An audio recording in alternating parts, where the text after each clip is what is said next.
The Buckeyes are on the field, paraphrase from the Buckeye battle cry somewhere within that standard. Ohio State Buckeyes Live is on the air as well for 170 at the time. Steve Hellwagon, Bucknuts, Tony Gerdeman, Buckeye Weekly. That's a podcast. Also, Buckeye Huddle. Please join him at those two particular destinations. Guys, how we doing today? Outstanding. Doing well. They're doing well. All right. Ryan Day met with the media a couple days ago, or I believe that was yesterday on Thursday. And you guys got a chance to, of course, hear from him, but also a number of players. So, Steve, we're going to set the stage with you in regards to what stood out to you. What were your main focuses? What did you want to get at first and foremost? Well, I think the very first thing I would say is it's a healthy team. Mitchell Melton, who was kind of a defensive end / linebacker, was injured in the spring. He may be the only guy who you'd say at this point is ruled out probably for the season. Beyond that, they are getting a lot of the guys who missed the spring back to full go, if not already full go. That includes Josh Proctor, who could start at one of the safety positions. Josh Fryer, who could be a backup offensive lineman, probably the number 6 or number 7 offensive lineman if you had to rank them 1 through 15 or whatever. A couple others. Lathan Ransom is hoping to come back from an injury he suffered in the Rose Bowl. Tyler Friday looks good. He's back, and he'll provide some depth on the defensive line. So they are getting a lot of the wounded guys. Cody Simon, a linebacker, I think he missed the Rose Bowl. He is back as well, will provide depth there. He started about half the season or more last season. It looks like it's Tommy Eichenberg and Steele Chambers as the 2 starters at linebacker, but Cody Simon is also going to play quite a bit, as he did last year, I would predict. So to me, that's probably the first thing. I think what Tony and I have to tell you is we are very limited in what we get to see, because we get to watch the first 4 periods of practice yesterday and today, which constituted stretching, calisthenics, some special teams, punt coverage stuff, offensive line drills, defensive line drills with their respective position coaches, the quarterbacks throwing to wide receivers on air with nobody in coverage. So there's no 11 on 11 that we can report on. The team's not even in full pads yet. It's only the second day out of 25 practices leading up to the Notre Dame game, which is coming up, I guess, 4 weeks from tomorrow. So, it'll be here before we know it, but still in the very early stages of preseason camp. Everything seems positive. The cynics on our message board, Tony, we posted something about how there's a great attitude and a look in the eyes and they're hungry or whatever. And the people are like, oh, pull this leg. It plays jingle bells because you said the same stuff last year. And it turns out they were soft and had a leadership problem. So, these people aren't buying the hoo-ha at this point on August the 5th. They want the steak and not the sizzle. And sadly, we won't be serving any steak here until September the 3rd. There's only so much talking up you can do about stretching and position drills. Like, we don't even get to see one-on-ones or anything like that. And what we do get to see, and I'm not complaining because we actually do get in there, and, we only get 4 viewing windows this fall camp, and 2 are already gone the first 2 days. No pads, just helmets. But when you're in there for 35 minutes or so, you're trying to see as much as you possibly can. And when you do that, you also miss a lot as well. And so it's a difficult thing, and you're jotting everything down. Like, I'm trying to jot down any kind of depth chart I can based on how guys are repping in their drills. And they may not be repping 5 wide on the offensive line or 4 wide on the defensive line. You're just trying to put stuff together.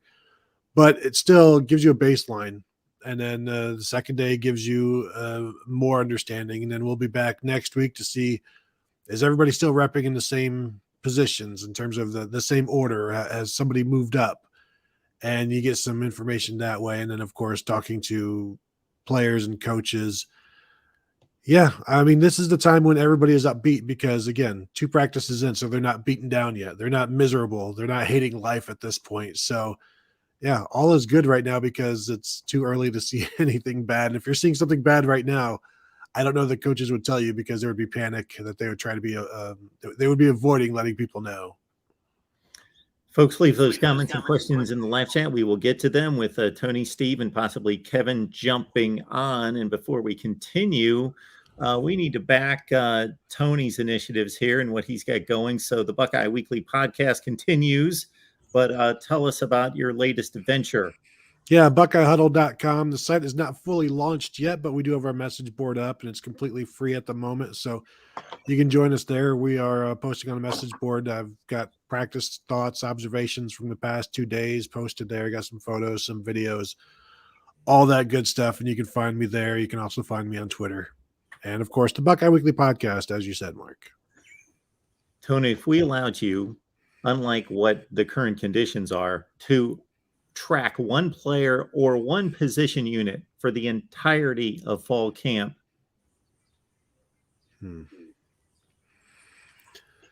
That is interesting. Probably can I say the defensive line? Is that one position group or defensive tackles perhaps even?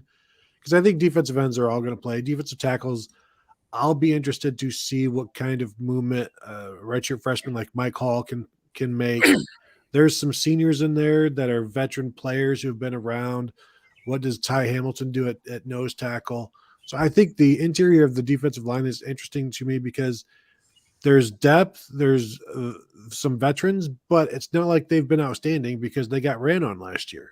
Michigan ran on them. Minnesota was – it's a good thing that Ibrahim Minnesota running back got injured when he did.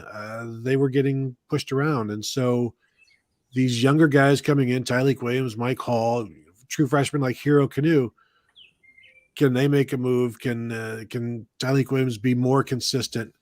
We saw what he could do in flashes, but that's not going to get it done. He needs to be he needs to be a run stopper as much as he is a pass rusher. That's something that Ryan Day said on Thursday. So I think the interior of the defensive line, I think that's going to tell us a lot about this defense. They need to clog up the middle, hold up the running game, especially when Ohio State is playing 2 linebackers in their base defense, and they did it last year, and you saw some of the results. Any particular group that would intrigue you, Steve, to track? Yeah, when we were in Indianapolis last week, I asked Coach Day about the offensive line group. And then yesterday after the first practice, I asked him about the wide receiver group. And I think he's obviously working really hard in both those areas to develop depth.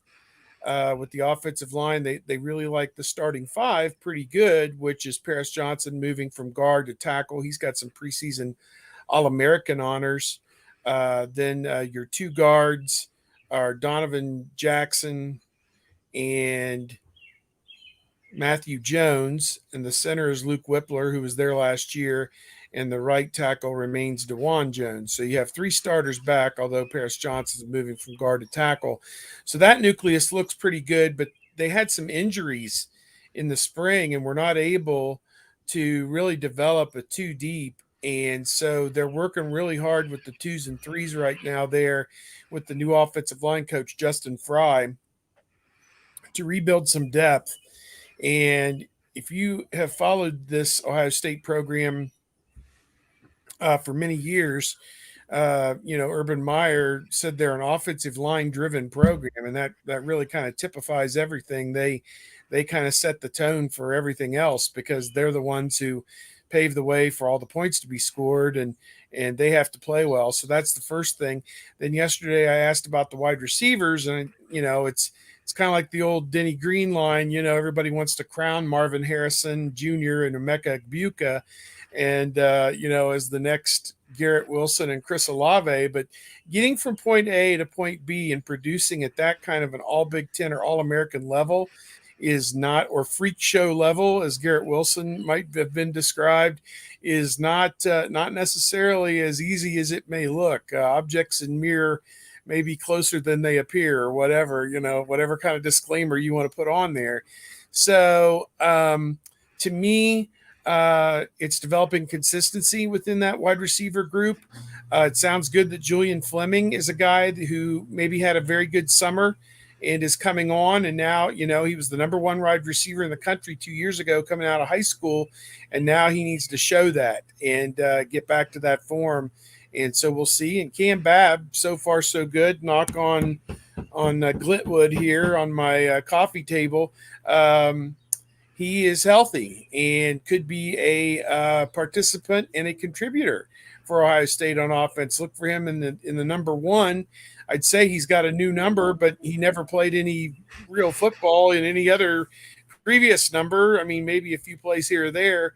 So look, if you see number one out there catching passes, that is Cameron Babb, who's been at Ohio State. I think he's in his fourth year going into, and hoping to make some inroads now. A kid from St. Louis area that has, again, was another top guy coming out of high school, but just hasn't had the opportunity, yet because of injuries to show what he could do.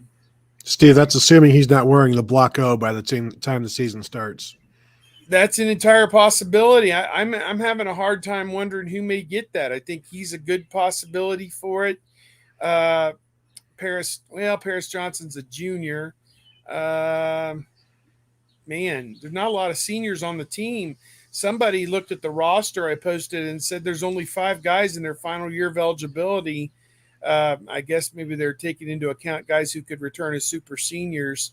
And they were surmising there'll be a few guys that'll have to have the talk in the spring that, there's, you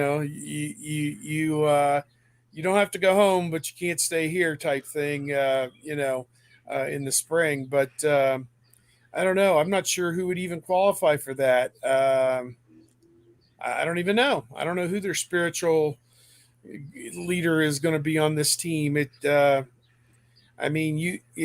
contract year for CJ Stroud, but he want to go from 7 to 0. I don't know. Interesting. I'm not sure what they'll do. He's making too much on jersey sales. Yeah, he's making too much on them 7s.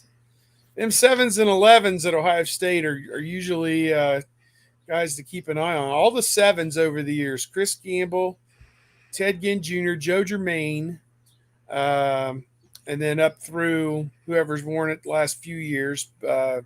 Haskins wore 7, didn't he? Mm-hmm. Yeah. So yeah, a lot of very good players. Let's not forget Cornelius Green. Corny Green. 7. Yeah. Joey Galloway. Joey Galloway. Yeah, My God, how go. could I forget Joey Galloway? Yeah. Vinnie Clark. Vinnie Clark. Yes, Vinnie I was Clark. about to grab that one. Yeah, Vinnie Clark, who was a Packers first-round pick, right? Mm-hmm. Yeah, didn't work out. First round picked on by Todd Marinovich, as I do recall. This number 0, this has been put in play in college football and just made eligible here in like the last 3 seasons, something in that range. Yep. Mm-hmm. Okay. Do they have they wouldn't refer to it as such, but a block 0, a 0 at Michigan? Do we know? I know a few years back they had the 98. They tried to do the 98 or 99. The quarterback wore that number for a year or two. Devin Gardner. Yeah. Yeah. But that may have been before Harbaugh, so it's not really his thing, maybe. And so my position to track, if I could follow any position, I would love to see if I could look at some kind of comparison between JT Tuimoloau, Jack Sawyer, the 2 young studs, and compare them to Zach Harrison and just see them rep after rep after rep after rep, and especially against starting defensive tackle or offensive tackles, and see if I could see some kind of separation. Of course, Harrison should be the most polished, but I would just be fascinated to see if I could determine some kind of skill or athletic difference between those 3. Well, all right. A lot of it is what they ask them to do. They may not ask them all to do the same thing, but yeah, to see how effective they all are in each their, like, what are they getting graded? What are their grades every single day after practice? Because that does get done. Every time we see him, like Zach Harrison is always the starter. Like he's always the guy. So you figure he's doing exactly what he's asked. He just doesn't get to the quarterback as much as everybody would like. So I'm interested to see if that changes this year with Jim Knowles. Back to your quick question about the Michigan. They do have 2 zeros right now. They've got the freshman receiver and Mike Stainer still, who is switching back and forth between receiver and corner. And I've seen some speculation that he may actually be starting at corner for them at some point this year, which is not exactly what you want to hear about your defense, in my opinion. Doesn't sound like a good indicator. But, I came across this online the other day, and now Steve has put it into the chat. What is this all about? This Iron Buckeye? Yeah, those are guys that the strength coach, Mickey Marotti, and his staff have identified as the leaders, the hardest workers, and the guys who really made tremendous strides in strength and conditioning during the spring and the summer. The hardest workers, the best leaders, the best examples. And they really put these type of players on a pedestal within this program. And these 7 guys were named as the Iron Buckeyes, which is very interesting to look at it. Coach Day yesterday talked about how they rate each guy as red, yellow, or blue, maybe something like that. And red, green, and blue. Red, green, and blue. You want to be green's acceptable. Red's what you want to be. Iron Buckeye may be above red. I don't know, but and then blue is obviously guys who are late, guys who don't work hard, guys who are just going through the motions, guys who haven't improved their numbers, haven't for lack of a better way of saying this, improved their bench or improved their squat or seen any kind of marked improvement in they test them constantly with running and all that. Guys who just aren't seeing the results or aren't given what they consider to be a championship level caliber effort. So there's a few guys in that blue category, and you wouldn't expect them to see a lot of playing time. So at any rate, this was the top tier group, it seems like, and that's Cam Babb, who's been coming back, as we said, from knee injuries. Tommy Eichenberg, guy who's kind of a self-made man there at linebacker. And I thought by the end of last season was really starting to play some pretty good football. Julian Fleming, guy, as we said, who's been oft injured and could be poised for a very good season. Tyler Friday, to my recollection, Tony, I don't think he played at all last year. Is that right? Was he out all season? He was out all season. Another guy who's busted his ass to get back into the rotation. And, maybe he shakes some things up there on the defensive line, defensive end. Ronnie Hickman, who led the team in tackles and is getting that taste that, hey, you do that again, you're going to jump off and go play in the NFL. So to him, the carrot is being dangled out there. You've had one great year. You need to have another one, and then you can go get paid. And he's taking full advantage of it. Cade Stover is the ultimate program guy. He's yo-yoed back and forth between defense and offense. Jack of all trades, master of none, unfortunately, to this point in his career. And they got him settled in back at tight end. We'll see how much of a impact he can make at tight end. We saw him 2 weeks ago at the special skills camp they had for the special needs kids, and he's got his jaw set firm, and he's ready for this team to have a national championship type season here in 2022. And I think he's going to be a leader, I think, for this team. And I can't tell, we were debating this earlier, Williams lower left, is that Tyleek or is that Mayan? Is there another Williams? I don't know who that is, Tony. Who is that? Court Williams. Good Lord, I didn't have it. Good choice. Good Lord. I didn't have either of, any idea. But Court Williams, yes, he's one of the hardest working guys. They say he's there, first guy in, last guy out. And,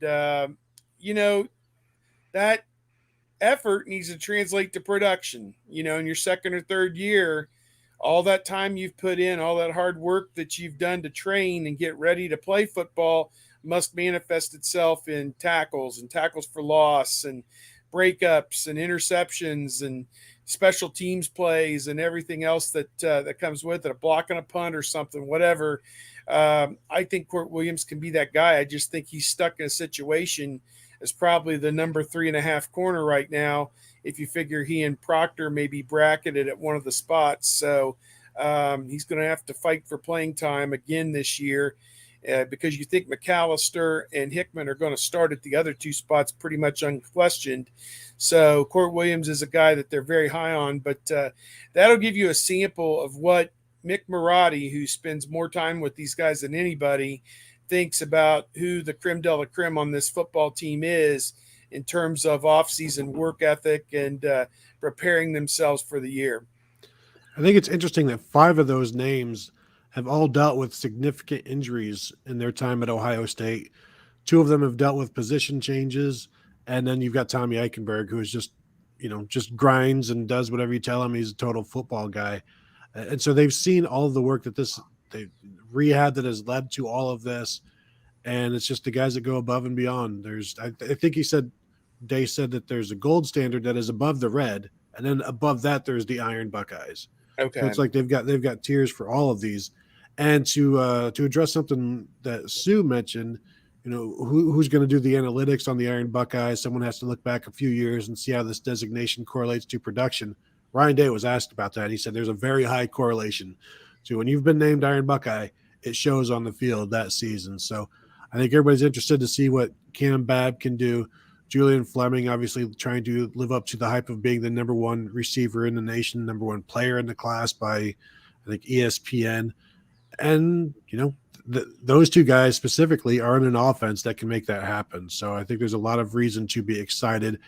Steve, you're mentioning the cynical nature of the message boards. I had somebody post on our board saying, is this Iron Buckeye thing, is this just a motivational ploy for some of the guys who maybe aren't working as hard as they need to be? I'm like, no, this is the exact opposite of that. This is the guys who are doing everything right, and they're being recognized for it. Yeah, I think there is a method to their madness here that they have, as you mentioned, put 4 or 5 guys who've been through really, really rough stretches, some dark days in their football career already at Ohio State. I mean, Babb, he's had 2 or 3, 4 knee surgeries, whatever the number is up to, and had problems with it all the way back to high school. And I think there is a method to the coach's madness to say, look, if these guys have been down and out and still work as hard or harder than y'all need to be stepping it up, is probably what you healthy guys need to be aspiring to be in this group with these guys who have worked above and beyond to come back from some of the worst injuries and some of the toughest predicaments. It's one thing to get injured, to then rehab the injury, and then train to be a championship caliber athlete. It is a stage. You just don't go, oh, your knee is now back to where it was 2 years ago, and you are ready. You're not ready to go out on Saturday afternoon and play a football game. Now you got to go train. And I think that's what the message is here, that these guys have gone above and beyond to put themselves in position. And I would say all those guys are in the 2 deep. There's no doubt about that going into the season. Everyone, Babb, I think, has got to stay healthy to prove it. But I think the other 6 of them are certainly in the 2 deep. And it's also worth noting that anytime you have some kind of challenging injury, horrific incident that shatters a knee or whatever, that there is that obvious hesitancy to get back out there. It's one thing to rehab and train, and all that is difficult, but to have the courage to try to put that somewhere in the back of your mind, it can't completely go away to where you can go full go, because you can't have any reservation on that football field to be able to perform at that level.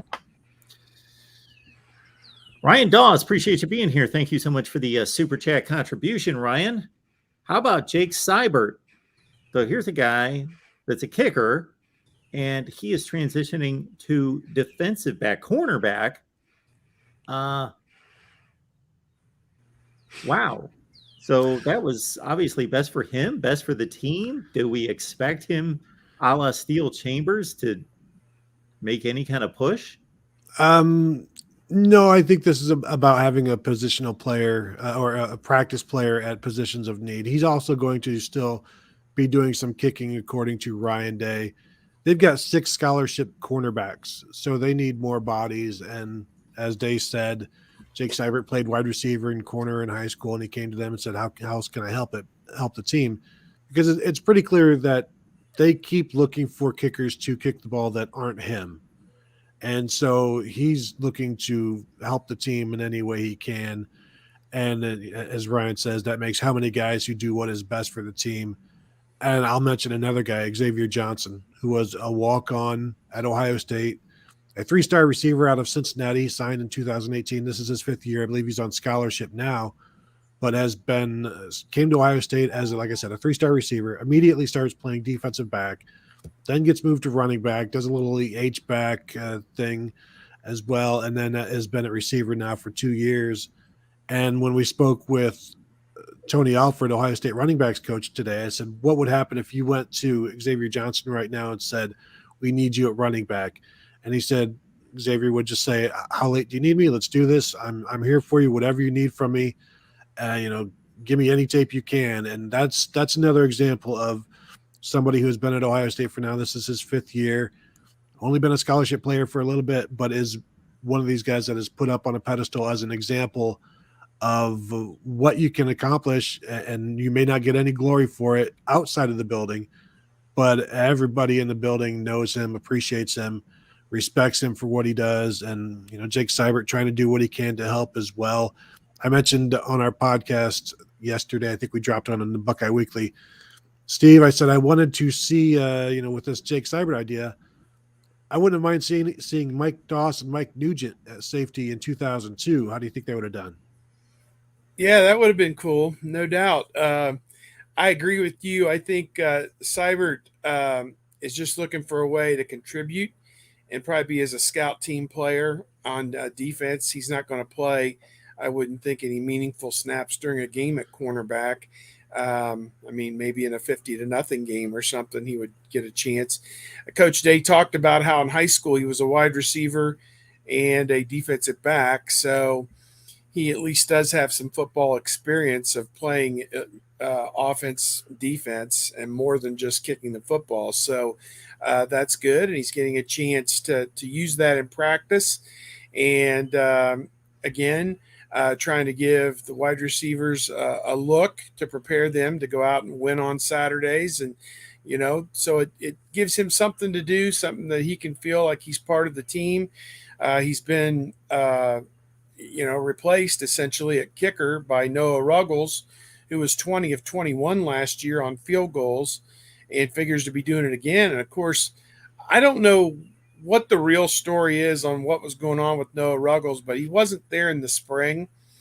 And when we talked to him at the special needs camp there, special skills camp 2 weeks ago, he said it was always the plan that he was going to come back, but that kind of belies the fact that Ohio State went out in April after spring football was over and Noah Ruggles wasn't on campus for the spring, and they took a transfer from Parker Lewis, I believe is his name, from USC, who'd kicked there last year, and for whatever reason didn't feel like he was going to be the kicker for Lincoln Riley, I guess, or maybe he wanted to leave USC.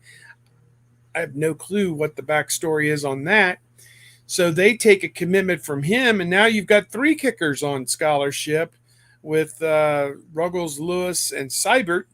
And, Seibert did it 2 years ago, but, as a freshman kind of, had some struggles, made a few, missed a few, whatever, just like you'd figure from a true freshman. So, or a redshirt freshman, whatever he was. I don't have the roster in front of me, but at any rate, I'm not sure if it was ever always a done deal that Ruggles was coming back, because they went out and got a transfer from USC, and, where that leaves Seibert for next season, I'm not sure what that means. If he get back in as the starting kicker a year from now, I don't know. They got bigger fish to fry probably than worrying about the kicker position. Sounds like with the transfer portal, there will always be one out there that you can just kind of shove in there whenever you need to. Well, even before the portal, they still would get random transfer kickers. I saw somebody asking, what is the situation with Parker Lewis? Why isn't he not eligible yet? Ryan Day really hasn't gone into it. The only thing I could think is there's just an issue with USC transfers because Palaie now Teote had an issue last year with Ohio State. Parker Lewis does. They're expecting something soon. There's an incompatibility. Yes, I guess so. It's they need an adapter somewhere in there. Yeah, to I was in connect. Europe back in May, and we had to have an adapter to plug into the wall to use our cell phones and stuff. We had to have an adapter. So yeah, to transfer from USC to Ohio State, you must have that adapter. Because if you plug him into the lineup right now, he might cause a fire. I think is what it is. Yes. Okay. Yeah. Good to know. Yakov 22, looking forward to the crisp Ohio fall air. Okay, well, would I rather have crisp and fall like out here 92? today? It's like says here 69 degrees and drizzling. So 69? Cloudy. 69 degrees. Yeah, now it was 92, 93 the last couple of days. It was hot. It's not 69 here. Yeah.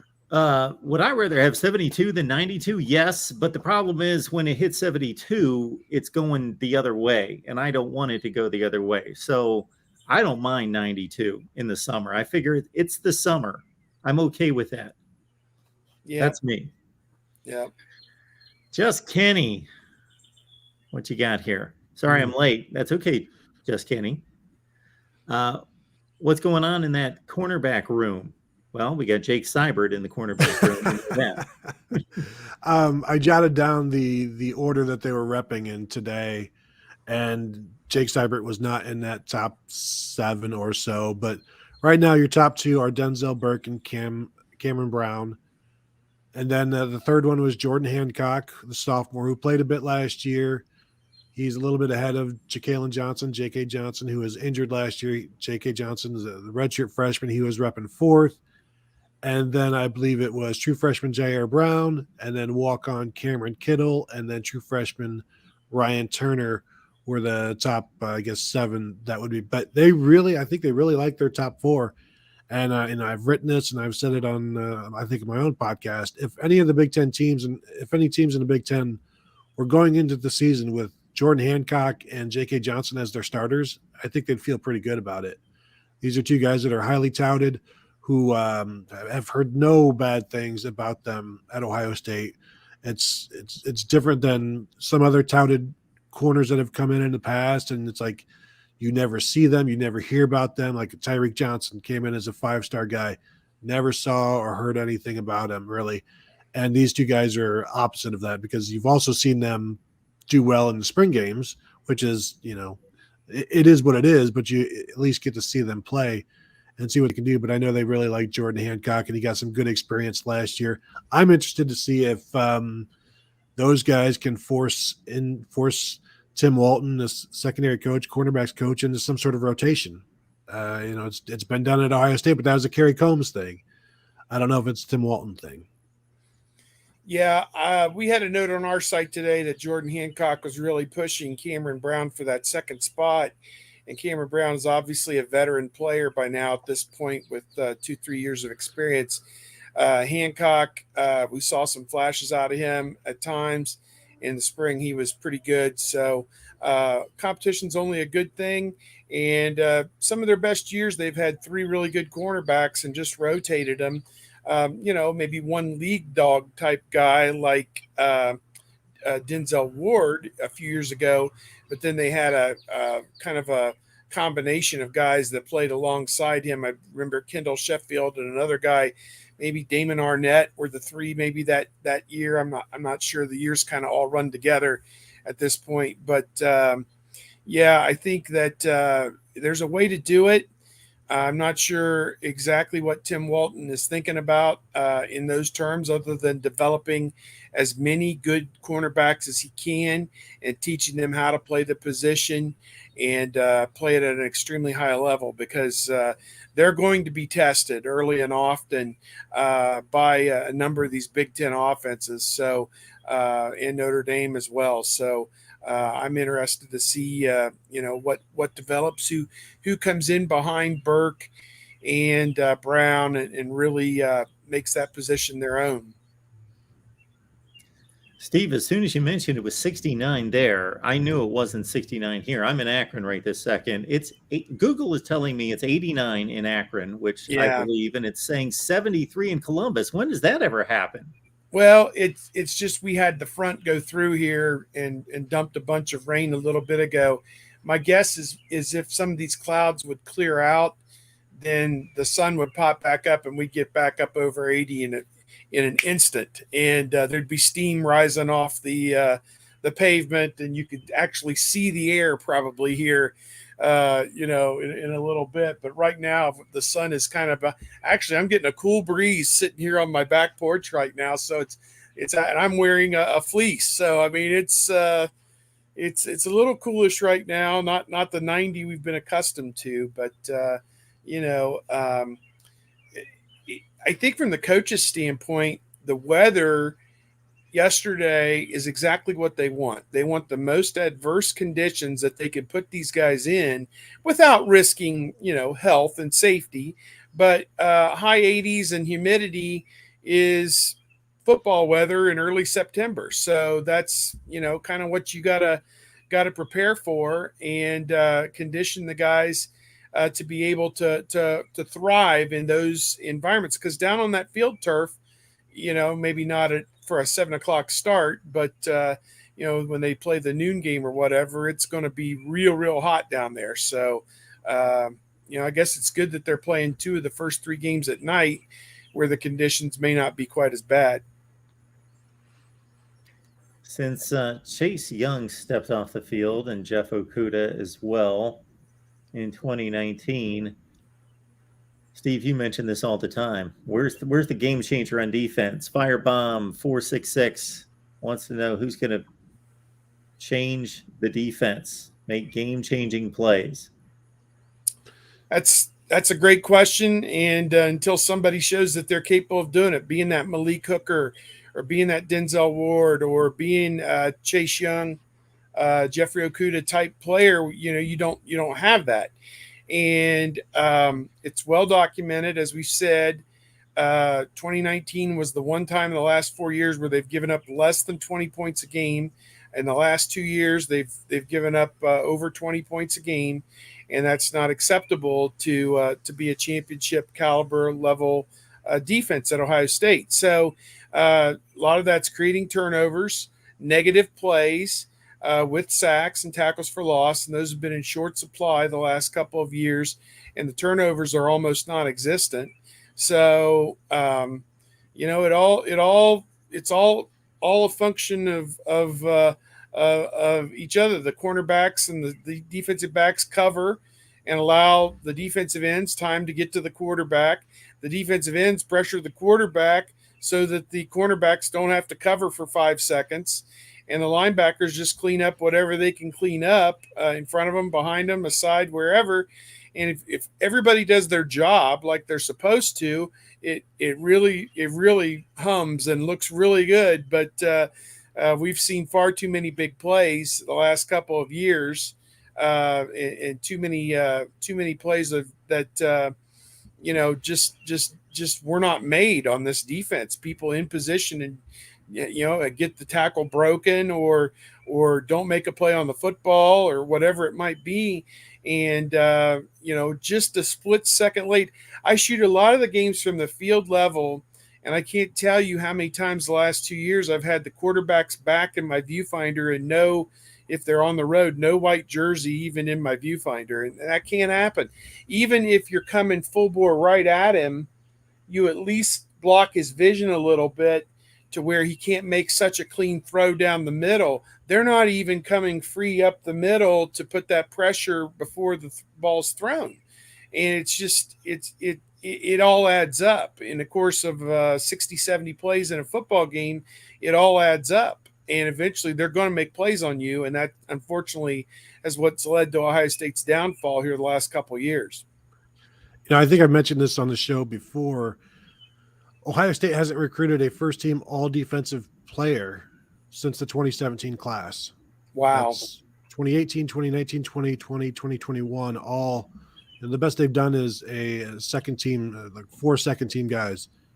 The 2017 class alone ended up with 5 first-team all Big Ten guys: Chase Young, Jeff Okudah, Haskell Garrett, Sean Wade, Pete Werner, and then nothing since. And that has to change this year, one way or another, whether that's Steele Chambers and Jim Knowles' defense. I think he's a guy that could, to answer the previous question, he could really step up. Those guys are active in Jim Knowles' defense. I think the easy answer, I think maybe the shiny answer is Jack Sawyer, because he's playing that weak side defensive end. And again, last year, that position between 2 guys produced 29 tackles for loss and 19 sacks. And Jack Sawyer is going to get some of those reps, and I know a lot of people are expecting good things from him. I think my answer, though, ultimately is like, who is the guy that steps up? Who is the best player? Maybe it's JT Tuimoloau, and he's a different kind of guy, and he played early and often last year when most guys wouldn't, when they come in July or whatever, like a week before camp shows up, and they just Willie Mays Hayes it and take over basically. And so I think that's a guy that could really, really do some things, but there's a lot of defensive ends that are going to be doing a lot of rotating. And if he's playing the same position as Zach Harrison, his snaps are going to be cut in half. Those two are going to be sharing a lot of that role. But I think he's going to be a productive guy to watch. I asked this question to you guys as soon as Tanner McAllister transferred. And now that it's been months and months and months through spring practice and now through summer individual workouts into fall camp, Wingman Ted, do you think Tanner McAllister's role will be more important during camp? So do we get any indication that this quasi-assistant coach, because he knows the defense so well, is paying those kind of dividends? I think it has ever since he arrived. And in the spring, guys were asking, the call would come in and they would look to him like, okay, what is that? Just for some reassurance. And he would tell them. So he's definitely been a coach on the field. He's been a coach off the field. He's a guy that can tell his teammates, yeah, Coach Knowles just chewed you out, but don't worry, it's fine. He does that to everybody. And then he enables them to grasp the defense better on the fly a little bit.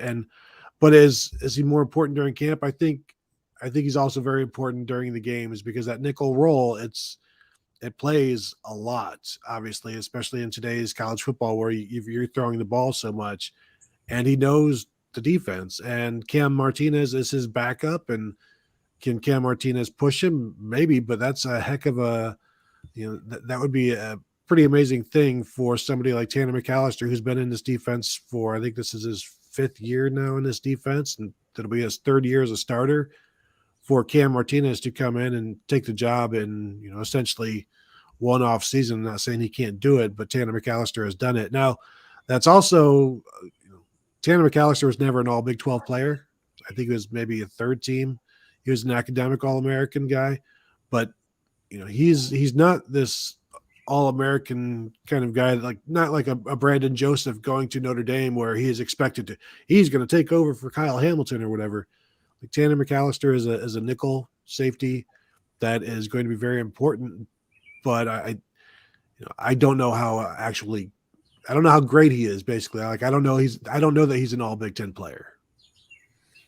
Yeah, I like McAllister. He was out there running around today in practice. I liked what I saw of him in the spring, and call him whatever you want, coach on the field or whatever. Ultimately, if you're one of the 11, you got to make plays too. It's one thing to get everybody lined up in the right position, but ultimately championships are won and lost by, whether or not you make the play or not. So, and those safeties, a lot of times, as we saw last year with Bryson Shaw, can be made to look really bad. It really no fault of their own, a lot of times. So, I don't know. I think that he's going to have some great plays for Ohio State, and he may also have some plays where you're scratching your head and you're saying this guy's supposed to be the captain or the coach of the defense, and it's just going to be the normal progression of things. There's going to be good and there's going to be bad. They're not going to be they're not going to shut everybody out. Anybody who thinks there's going to be this tremendous thing where you go from giving up 20 some points a game last year to giving up 5 a game this year is going to be sadly mistaken. They're still going to give up a few points, but if you minimize that and cut it back, even 3 to 5 to 6 points, whatever, and get it so it's manageable, then I think you're going to be happy with the final result. But I think he's an integral piece to this. Until I hear otherwise, he's playing, he's starting, and I'm going to assume he's going to make the plays that need to be made, or he and Jim Knowles are going to have that heart-to-heart talk that, hey, you're going to play in these situations, and I'm going to play somebody else in these situations, and that'll be how it goes. I know the defense did not look great most of the season. However, if you're talking about that 3 to 7 point difference, obviously it was needed in 2 games. You get Michigan and Oregon into the mid 20s, a 24 or a 27 on the board, and not what they scored. Then look at the rest of the defensive efforts. Purdue didn't score when it mattered. Well, whatever they got at the end, 31, didn't matter. They had 7 at half. The game was over. They only scored 7 points when it counted. Michigan State scored a touchdown. Penn State scored, 24? The defense played a reasonably good game against Penn State.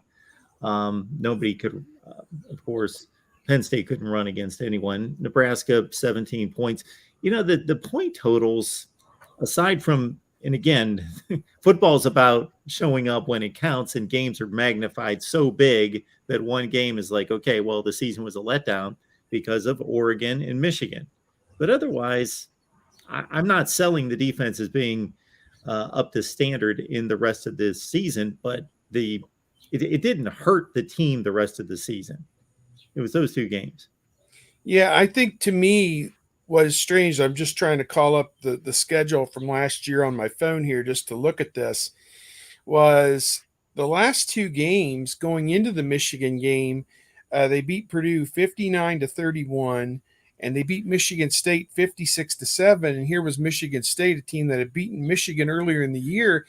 So you kind of went into that Michigan game thinking they are honestly playing their best football right now and should go up there. And from what we've seen from Ohio State in the last 5, 10, 20 years is they're going to take care of business. And for whatever reason, it did not happen. And, I know we did shows on it at the time. Well, why didn't it happen and everything else? I mean, to give up 42 points, that's literally unheard of for Ohio State. I can remember what was the Indiana game, 52-49, maybe in Urban's first year.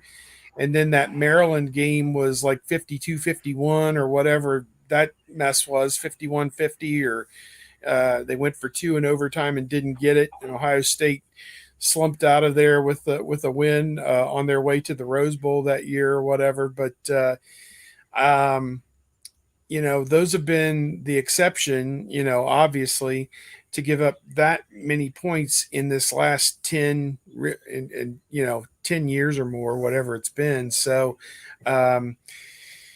I don't know. To me, consistency is the hallmark of excellence. And in the Big Ten, as we keep saying, you got to be able to do both. You got to be able to stop the pass with Purdue, not that they're playing Purdue this year, and you got to be able to stop the run with Wisconsin and Michigan, which they are playing them. And so that's the challenge for Jim Knowles. He did it in the Big 12. He put together a stellar defensive team in the Big 12 in the face of all that offense that you face week in and week out. So if he's a big enough of a defensive guru wizard, as our friend Tim May might say, he's a guru, then I believe in his magical abilities. I'll just say that. Ferris mentions that why is nobody talking about Ohio State's running game? Well, Ryan Day did talk about it during Big Ten Media Days. I don't know if he had anything to say the other day to you guys, but if you just flat out look at the rushing numbers, and this may be another situation that's similar to the defense, where statistics can lead you in the wrong direction.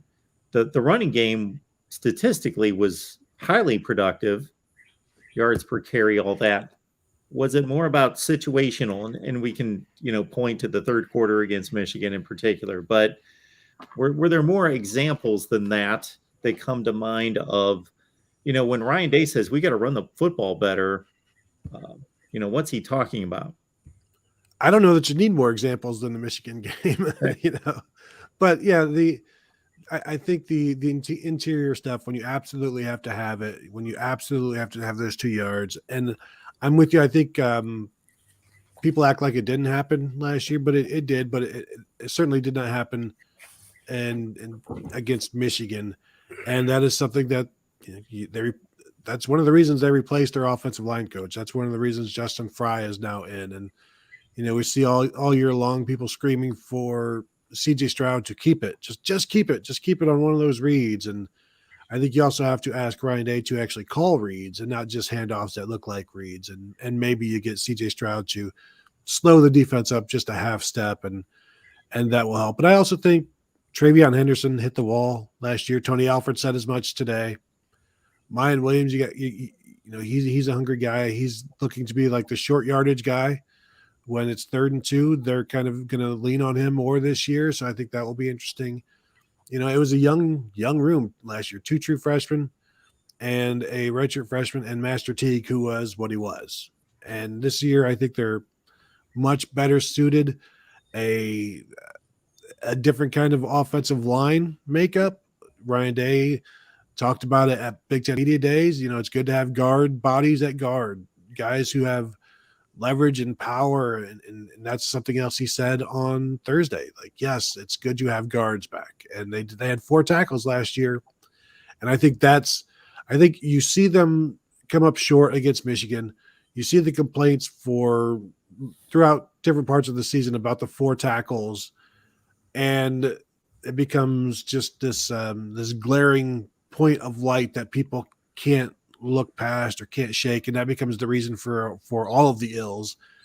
But I think it's the reason for some of the ills, and those ills maybe will be less glaring this year with more experienced running backs, a more complete offensive line, top to bottom, and a quarterback who is more comfortable doing whatever he needs to do. Doesn't mean he has to run the ball. I don't think he does, but I think they need to be a little less predictable, which is something else they've talked about. Throwing the ball out of the pistol, throwing the ball out from under center, because those are generally run plays last year.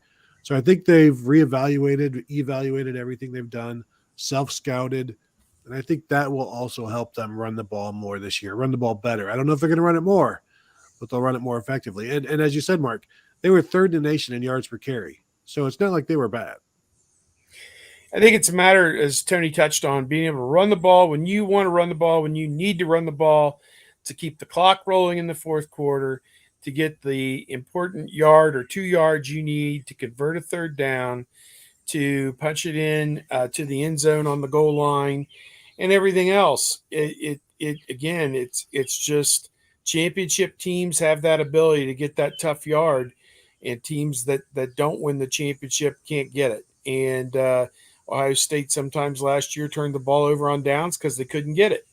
And in some stunning and spectacular places it happened. So I think that that's probably the biggest thing that I would take away from it. I think the other thing is when you could pick up almost any time you wanted 10 or 15 or 20 yards throwing the ball out to Garrett Wilson or Chris Olave or Jackson Smith-Njigba, it kind of became, well, why do we want to go to the trouble of trying to jam it up in there when all we have to do is, as long as we catch the snap, throw the ball out there to this wide open wide receiver who runs a 4-4-3 and let them, create for themselves in space. And it's a lot less clunky to do it that way. And you get it in bigger chunks and you score quicker.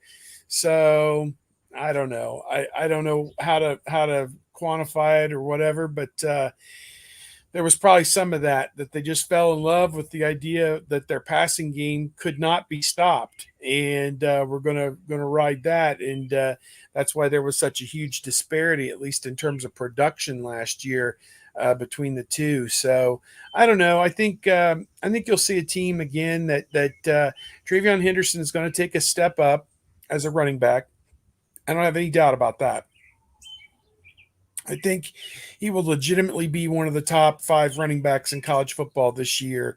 Whether if he's number 1, I don't know, and I don't care. I'm trying to impress that I think this is a guy that's got so much game-breaking ability, and really kind of like Dobbins was used really well coming out of the backfield as a pass catcher as well at times, as we saw. And I think that's an untapped thing as well, when they have sold out to come after Stroud and sold out to contain Smith the Jigba. You trail a guy out of the backfield, he can get 20 or 30 yards before anybody can lay a hand on him sometimes. So to me, that's going to be there. I wouldn't say all day, but in certain circumstances when they've set it up, look for that to go for big yards as well. Sue, thanks for encouraging everyone and others, encouraging others to hit the like button on your way in. I enjoy this question. A voice in the choir. Who is the worst coach in the Big Ten? I would have said before last season, Mike Locksley. My answer now is Scott Frost. Well, damn, that is a tough one. I saw somebody made a comment about Brett Bielema, and people forget that in his past life, Brett Bielema won the Big Ten championship on not 1, not 2, but 3 occasions at the University of Wisconsin. So that guy has forgotten more about football than any of us will probably ever know in our lifetime. I will say this. I am a little bit concerned about him. He appeared in Indianapolis, and he is an enormous human being. And not to shame anybody or anything like that, but you wonder, how effective he's going to be in coaching a tough season of football. But he got right in at Illinois, and they knocked off some people. They beat Penn State in that godforsaken 26 overtime game, whatever that was. And then they beat another really good team as well. Did they beat Purdue or Minnesota? Minnesota. Yeah, and I think that was at Minnesota, wasn't it? Yes. Potentially. So I think he's not the answer to that question in my mind. I think he's very good. Seems like he's surrounded himself with some good people, and if they can keep talent from Illinois from leaving, they'll be back in the top half of that division before you know it. Scott Frost, again, as I continue to say, there's a dark cloud over that program that has been there for 20 years, since really that Big 12 championship game. They didn't win the Big 12 championship game, and then they went and lost the national championship game to Miami like 37-14 or something. And really, from that December on, it's been a dark cloud over their program. That was 21 years ago. So I don't know. I don't know what to say. These last 3 or 4 years with him there, they found every conceivable way to lose a football game. I can't tell you how many times we've driven to Michigan on Friday and listened to the Nebraska-Iowa game like last year, with Nebraska had the lead the whole way. And then at the very end, Iowa makes 2 plays and the game's over and Iowa's won it. And, it's just – or Nebraska has misfielded a punt snap and, given up a touchdown to Iowa or something stupid. And they just – this is the year where they put it together. I don't even know they got a transfer quarterback, don't they? Mm-hmm. Is it who is it, Thompson or? Yeah, Casey Thompson. Yeah. So maybe he'll come in there and it'll New be OC. Different scenario. But Frost won big at Central Florida, to my recollection, didn't he? National title. He won a mythical national championship, to my recollection. So he can coach the game of football. It's just I don't know. It just hadn't worked. This is his last chance, though. I think if it doesn't work for him this year, if they go 4-8, I think Trev Albert's got to pull the plug and go in a new direction because it's just never going to work there. I think I might go Tom Allen, but that's because I don't want to say Scott Frost because then I'm completely giving up on him. But if they're 4-8, 5-7 this year, like you shouldn't be doing that. All of the I've always attributed close losses over the course of a season to bad coaching. And if you constantly lose close games, I'm going to have to blame the coach. Now, Scott Frost is the only coach that has ever had Adrian Martinez that entire time. So, like, how much? Who is ultimately to blame there for those close losses? Because I saw Adrian Martinez make some really bad mistakes down the stretch against a lot of teams. And then he had the gall to make some. Is he at Kansas State now? Mm-hmm. And he had the gall to make some comment that the culture here is so much different, and it was basically the effect of we were a loser bird at Nebraska, and no, dude, you were the freaking face of the franchise. I mean, come on.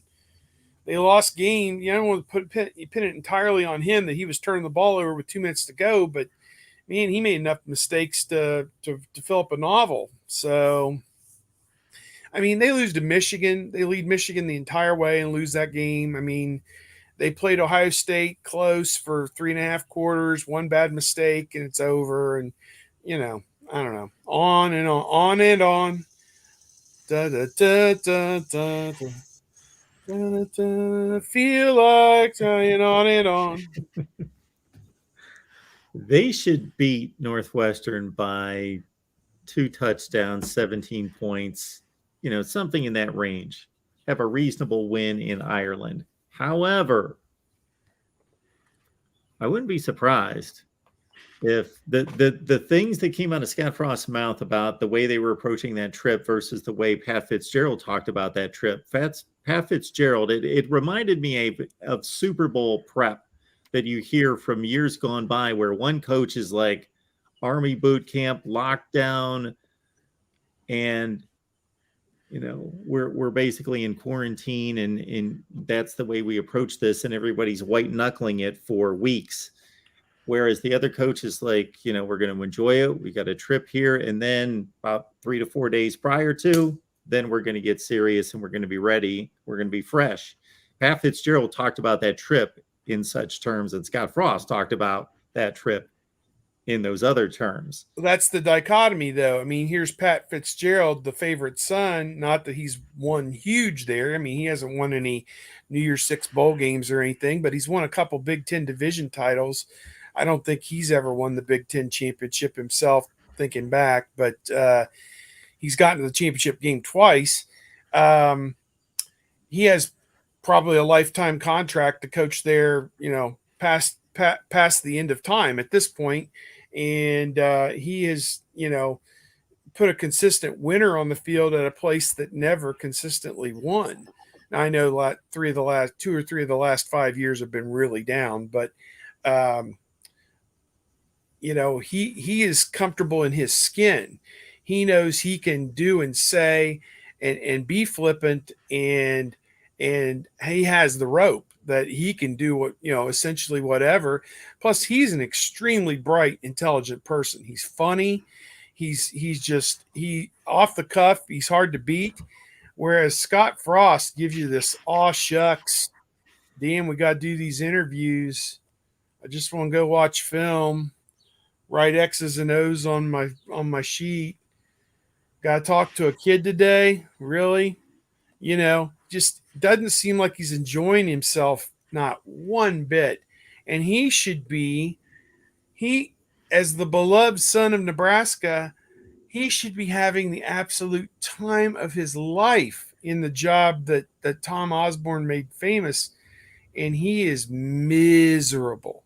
I mean, he just exudes misery, and that rubs off on everybody. And somebody there made the point saying, well, they canned all the offensive coaches or whatever. And I don't know, Cooper canned a lot of coaches before his last season in 2000 and didn't get better guys. And he was out of a job 8 months later. So, I don't know. Coaches reflect their players. I said that for years about Jim Harbaugh in Michigan, and that he needed to be re-energized, and he was last year. And look what He happened. outlasted the Malays. Mhm. Somehow, I don't know how he did it, but he outlasted the Malays. Still lost to Michigan State, but you know. All right, folks. Ohio State Live. We're here for you every typically on Wednesday.